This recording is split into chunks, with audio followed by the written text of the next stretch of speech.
Candidat numéro 3. Alors, avant de commencer à lire, on va juste regarder un petit peu l'impression que donne ta copie quand on la survole. Au niveau de l'écriture, c'est pas parfait, mais j'ai l'impression que ça va être lisible. Attention quand même, des fois c'est vraiment limite. Donc essaye de t'appliquer un petit peu plus. Je vois que tu as beaucoup écrit.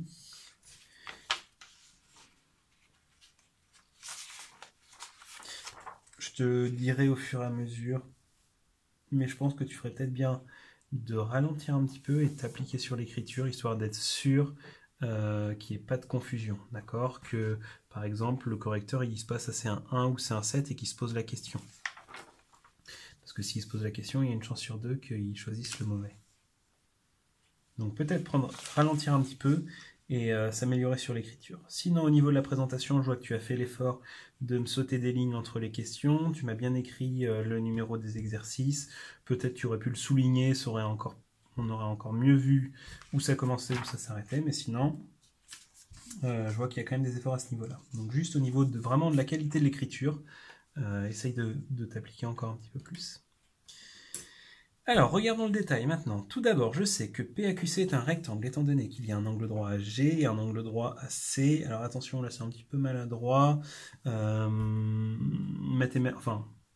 Il aurait mieux valu, à mon avis, dire que PQC et QCA sont deux angles droits, d'accord? Parce que un angle droit AG, c'est pas très joli.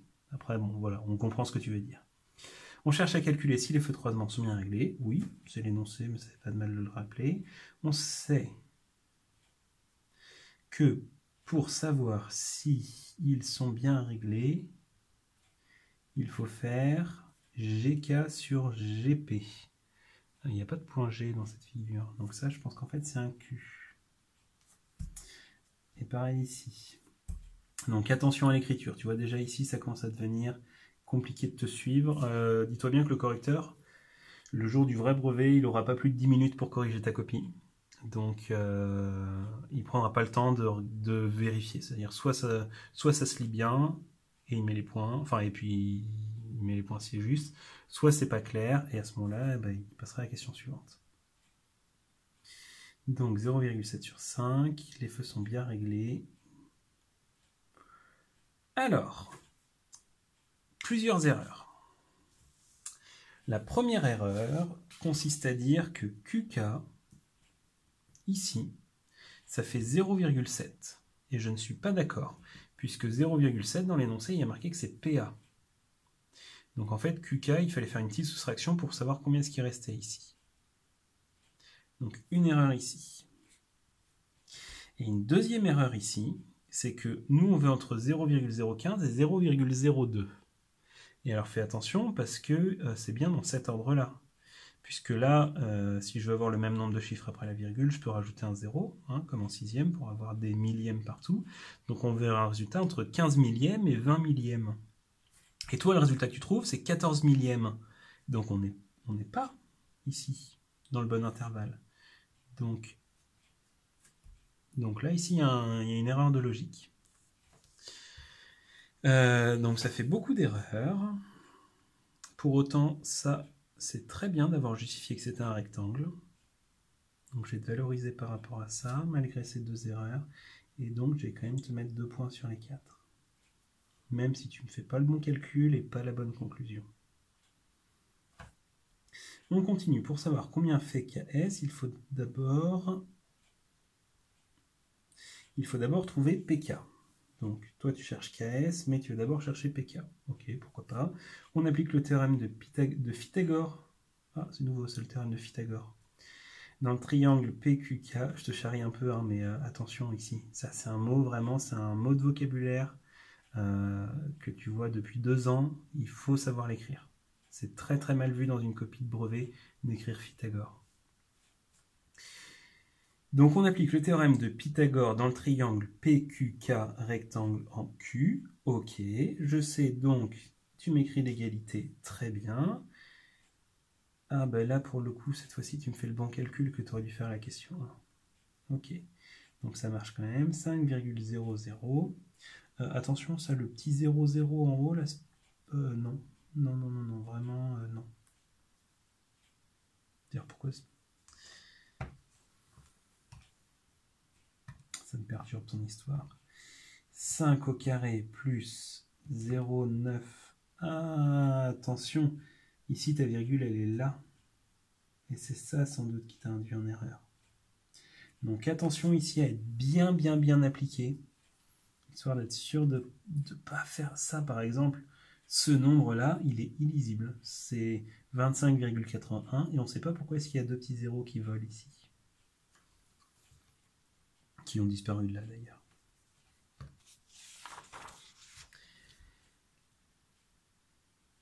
Ok, KS ça fait 5. On applique le théorème de Pythagore sur KSC. KSC. Ok, donc c'est 0,61. KS ça fait 5. Eh ben non, attention là. Pourquoi? Là tu me dis que tu as trouvé 5 mètres pour PK. Mais qu'est-ce qui te dit que KS ça fait la même longueur? Problème de logique.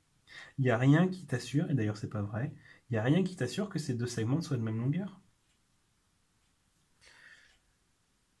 Donc là il y a une erreur, bon on va faire comme si de rien n'était, je continue à lire, et là la distance maximale du feu de croisement c'est 5,03 mètres, donc là tu m'as trouvé 5,03 ici, et attention parce que la distance maximale elle est ici, donc en fait ça serait 10,03 si je suis ta logique. Donc pas mal de petites erreurs. Ta technique, elle pouvait pas marcher avec les théorèmes de Pythagore, parce que tu pouvais calculer les trois longueurs dans ce triangle, je suis d'accord, tu pouvais y arriver. Par contre, dans ce triangle-là, il t'en manquait deux, et tu n'avais pas moyen avec Pythagore de trouver ni l'un ni l'autre. Donc ici, c'était une mauvaise idée. Je vais quand même te mettre 5 points. Peut-être un? Bon, allez, 5 points sur cette... c'était un petit peu généreux. Mais je te mets quand même 5 points pour valoriser le fait que tu sois rentré dans une démarche, que tu aies pensé à faire le théorème de Pythagore, que tu me l'aies bien justifié, que ça marchait dans un triangle rectangle, que tu me l'aies fait 2 fois de suite, vraiment que tu as essayé de te débrouiller. Alors par contre, là où vraiment c'est un petit peu dommage, c'est cette histoire de virgule, tu t'es trompé, donc sois plus attentif. Les deux petits zéros qui volent, c'est dommage. Et au niveau de la logique, vérifie bien. En plus, je vois que tu réfléchis aux configurations géométriques. Là, tu me dis que c'est un rectangle à cause de ça et ça. Et puis là, tu me dis une bêtise en disant que ces deux segments font forcément la même longueur. Donc, n'hésite pas à faire moins d'exercices. D'accord? Si sur les 7 ou 8 exercices, t'en fais que 6, c'est pas grave. Mais prends le temps de t'appliquer pour bien écrire et pour éviter les petites erreurs comme ça où tu oublies une virgule. Enfin, où tu décales la virgule, ou tu oublies une bêtise. Et la racine carrée, attention, il faut toujours la mettre jusqu'à la fin de son nombre. Pourquoi? Tout simplement parce que l'année prochaine, tu écriras des choses comme ça, par exemple, et c'est pas du tout la même chose que la racine carrée s'arrête ici, ou que la racine carrée prenne les deux nombres. Donc les genres de trucs comme ça, je veux pas les voir parce qu'on ne sait pas où ça s'arrête. D'accord? Donc il faut être bien précis. Moi j'aime bien même faire un petit truc qui redescend, histoire vraiment qu'il n'y ait aucun doute. Deuxième exercice.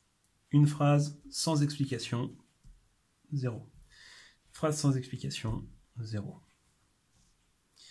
Et de toute façon, les deux réponses étaient fausses. Exercice 5. Chaque jour, on utilise 0,2 mètres cubes. Ça fait 2000. Ça, j'ai l'impression que c'est un 0,1. C'est un 200 litres. J'ai l'impression que c'est un 0. En fait, c'est un L. Attention à l'écriture. Par arroseur. Étant donné que 0,4 mètres cubes est le débit d'eau par heure, mais vu que ce jardinier le déclenche, il faut le matin une fois le soir, égale 15 minutes. Le soir égale 15 minutes. Attention, le signe égal, pas n'importe comment. 15 minutes x 2 égale 30 minutes. Au niveau de la rédaction ici, c'est assez pénible à lire. Je pense que tu as voulu aller trop vite. Il aurait mieux valu commencer tranquillement par dire 15 minutes x 2 égale 30 minutes. On arrose 30 minutes par jour. Et après, tu pouvais passer à ton histoire de 200 litres.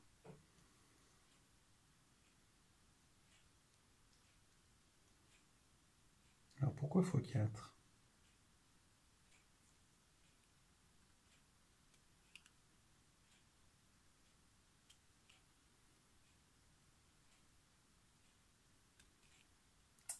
Je vois. Parce que là, ce qui me dérange, c'est que là, je vois 0,2 m3 chaque jour.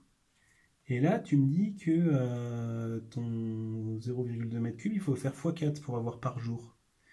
Donc là, c'est qu'en fait, il aurait fallu préciser. Donc là, tu m'as précisé pour un arroseur. Là, il aurait fallu préciser pour 4 arroseurs. Ensuite, tu multiplies par 31 jours et tu as oublié une information importante, à savoir qu'il y avait 4 arroseurs par circuit, mais qu'il y avait 12 circuits en tout. Donc il te manque un x12 quelque part.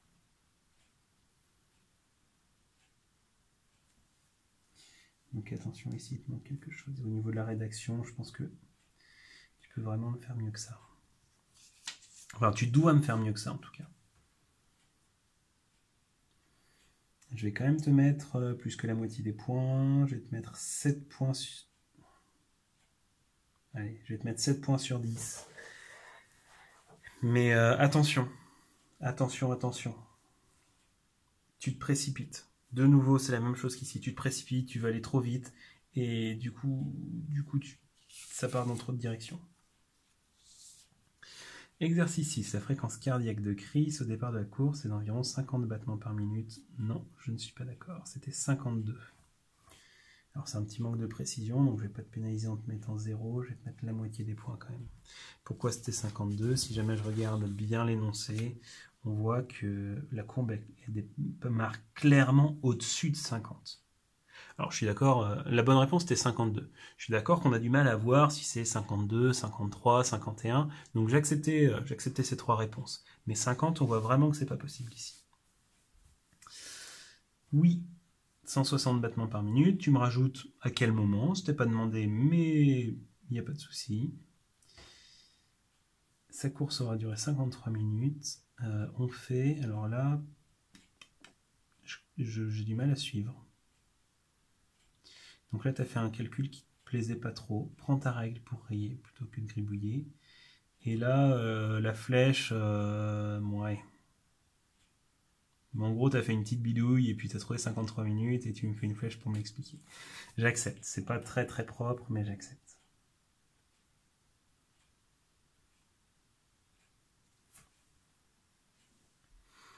Quatrième question, V égale D sur T. Ok, attention, on sépare bien ici, que je comprenne bien que ce sont deux calculs différents. Oui. Très bien, parfait le calcul de vitesse. Chris a fourni un effort soutenu pendant à peu près 30 minutes. Non. Et de nouveau, une phrase sans justification, ça ne pourra pas être accepté. Ici, c'était une question compliquée. Hein. Il fallait trouver dans le tableau l'effort soutenu entre ces deux pourcentages, calculer le nombre de battements par minute pour chacun des deux pourcentages, reprendre le graphique, regarder à quel moment est-ce qu'on était entre 133 et 161, et ensuite calculer la période qui correspondait. Donc une phrase comme ça, ça peut marcher sur vraiment les questions les plus simples, par exemple ici, lire sur le graphique.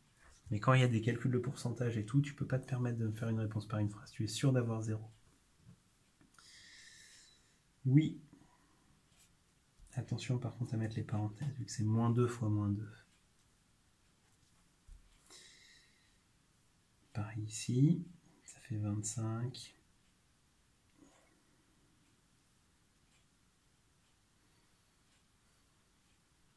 Et au niveau de l'écriture, le fait que tu mettes égal ici et qu'il n'y a rien d'avant, ça veut dire que c'est égal à ce qu'il y a dans la ligne d'avant. Et ce qu'il y a dans la ligne d'avant, ça vaut 25. Donc tu me dis que 25, c'est la même chose que 25 plus -15. Et ça, c'est pas vrai. Donc il faut vraiment, je te conseille de... Là que tu fais des calculs, un calcul par ligne, tu mets pas le égal au début. Par contre, quand tu fais 25 plus -15, tu m'écris au bout de la ligne que ça fait 10. Et ensuite, tu reviens à la ligne et tu m'écris 10 plus 7 égale 17. Tu seras un petit peu pénalisé sur la rédaction ici. Et je te pénalise pas dans les points de l'exercice. Donc elle s'est trompée dans la cellule B3. Qu'est-ce que c'est que... Ah oui, si, ça y est.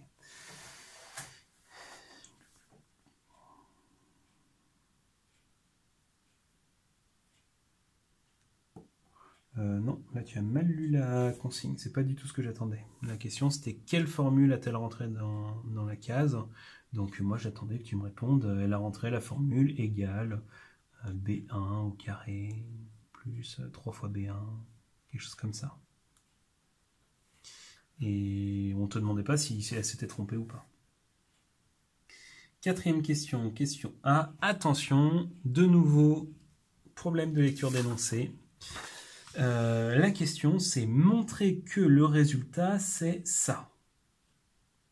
Quand c'est une question montrer que et qu'on donne le résultat, t'as pas le droit de t'en servir dès la première ligne. En fait, là, le but du jeu, c'est quand tu as une question montrer que, c'est de faire comme si tu connaissais pas le résultat. De prendre les données de l'énoncé, du coup, alors le programme A, c'est choisir un nombre, retirer 3, calculer le carré de ce truc. Donc ça, c'est ton point de départ.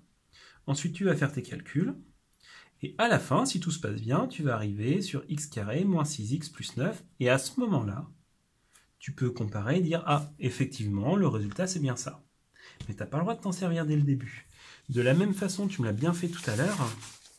Regarde, ici, tu avais une autre question, montrer que.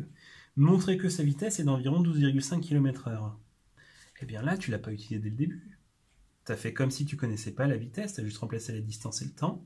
Et c'est à la fin, quand tu fais ton opération, tu arrives sur 12,5 et tu me fais la phrase exactement que j'attendais, donc sa vitesse moyenne est bien d'environ 12,5 km/h, comme c'était annoncé dans l'énoncé. Mais donc, à retenir, quand tu as une question montrer que, tu ne peux pas te permettre de l'utiliser comme ça. Et tu as essayé de me faire une résolution d'équation. Je te rappelle que les équations, c'est comme une balance qui est bien équilibrée. Donc il y a un signe égal au milieu. D'ailleurs, tu me l'as inséré ici alors qu'il n'y en avait pas au-dessus. Donc dommage, tu es parti dans une mauvaise direction.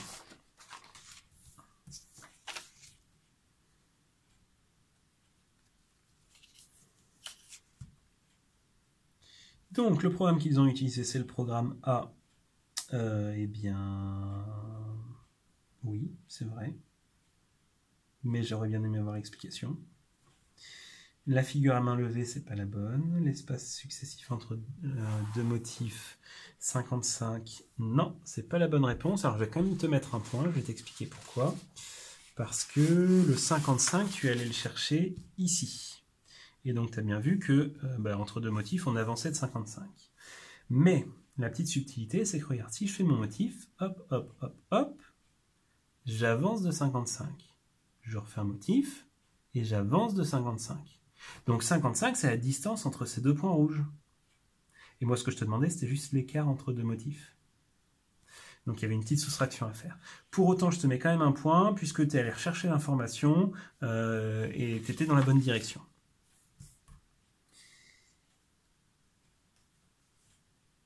Dans la boucle, après avancer de 55, ça c'est très bien. Par contre, tu as bien compris comment est-ce qu'on faisait pour augmenter la taille du stylo. On peut utiliser... non.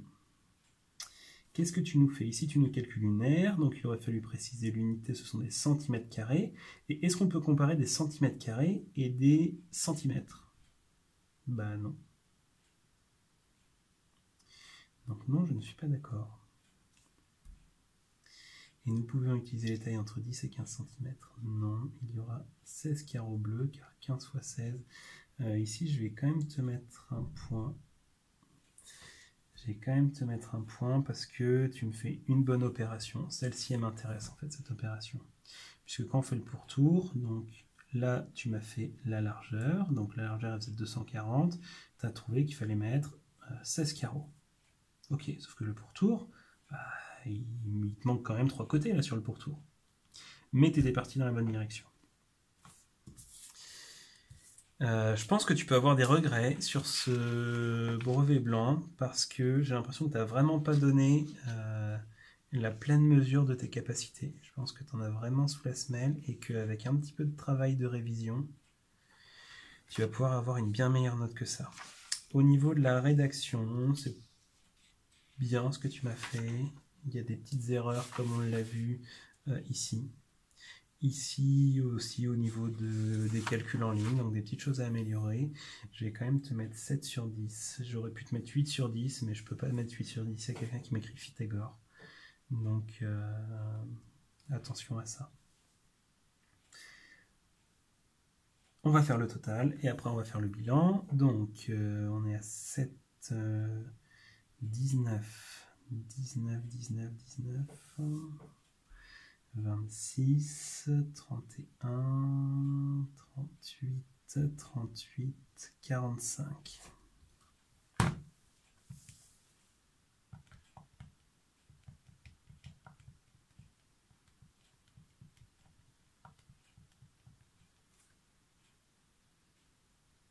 Qu'est-ce que c'est que ça? Un carré. On recommence.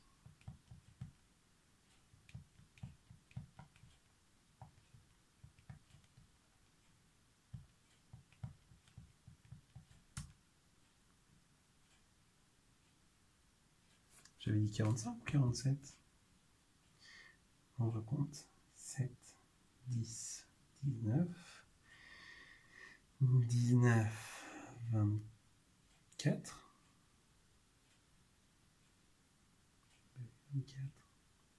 24, 28, 33, 36, 40, 47. Je confirme 47 sur 100.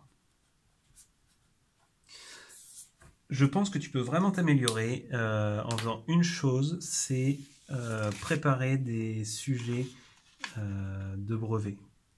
C'est-à-dire, tu vas sur Internet, tu tapes brevet maths 2017, tu vas trouver plein d'énoncés et ça va te permettre, et puis tu les fais bien sûr, et tu trouveras le corrigé aussi, comme ça tu pourras comparer. Et ça va vraiment t'aider à rentrer dans la logique des questions de brevet. Il y a des fois, elles sont formulées un petit peu bizarrement.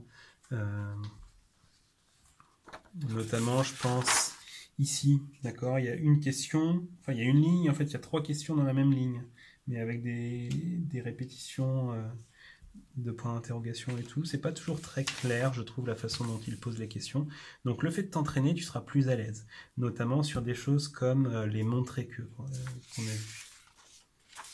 Donc je te souhaite bon courage pour ces révisions, et j'espère vraiment que, je pense, honnêtement, vu ce que tu me montres un petit peu à droite à gauche, je pense que tu peux taper plus dans les 60-70 plutôt qu'une petite moyenne comme ça. Donc je te souhaite bon courage et j'espère que tu auras une meilleure note le jour du brevet.